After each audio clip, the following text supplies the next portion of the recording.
welcome to my channel Accounts Accuracy, and let's study retirement of partner. In any firm, if a partner retires, then in that case the retiring partner is entitled to his share of gain, profit that has arisen up to the date of his retirement. Similarly, he also bears the loss incurred up to the date of retirement. And because of such reasons, it is essential that assets should be revalued at their current value as well as liabilities should be reassessed on that date. As you have already done admission chapter, so here in this chapter, it's no more difficult for you to make the revaluation account. Here also, the same way, if the asset value decreases, we debit, and if the asset value increases, we credit. And the vice versa, when liability increases, we debit, and if liability decreases, gets credited. Any unrecorded liabilities lies, that gets recorded at debit side, and unrecorded assets get credited in the revaluation account. Apart from that,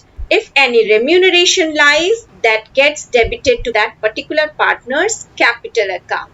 You should know this. If there exists gain, that gets divided among all the three partners, that is retiring partner also. And at the time of loss, that too gets divided among all the partners. Remember, here the retiring partner also gets the share from profit or loss. Now that profit or loss, whatever in case occurs, that gets posted to partner's capital account. Here the partner is retiring, so that's why retiring partner takes his share along with him, either in case of interest on capital, salary, whatever he possesses till the date of retirement, everything gets credited to his account. The balance is brought down from the balance sheet. Again, in case of goodwill, there is a twist. You should remember the goodwill is not brought in here, but goodwill is actually taken away by the retiring partner.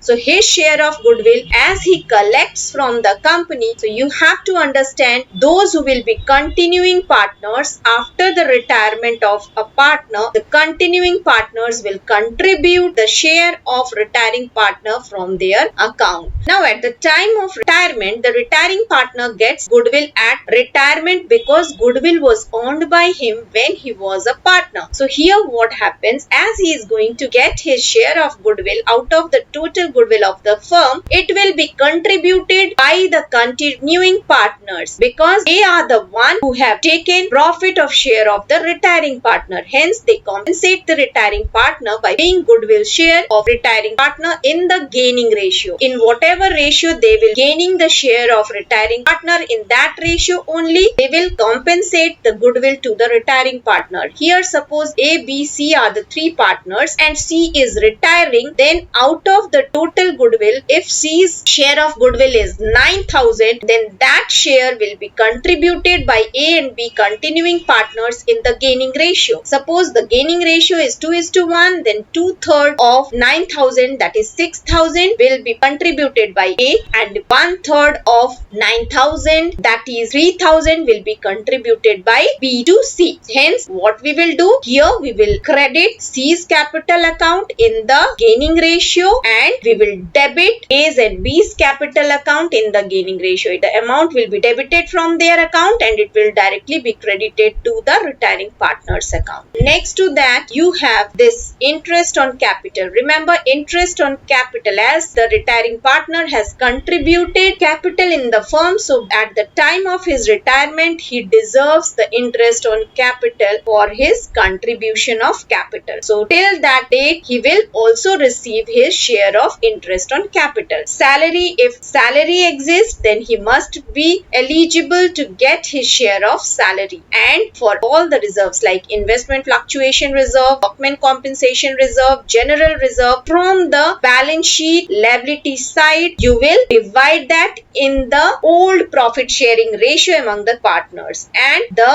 retiring partner will take away his share of reserve too. Again, if any drawings remain, that drawings must get deducted from the account of partners. Again, you have interest on drawing that retiring partner is needed to provide. So interest on drawing is also debited in his capital account. After that, any accumulated loss lies, that also gets divided among the three partners, and the retiring partner is required to suffer that. Then if any goodwill lies at the asset side of the balance sheet, then that also gets divided in the old ratio among the three partners. So here what we are noticing, the retiring partner gets his share of reserves as well as interest and salary. Apart from that, he also gets the share of goodwill from the two partners. Then after that, what we do, we deduct the value of drawings, interest on drawings, accumulated loss,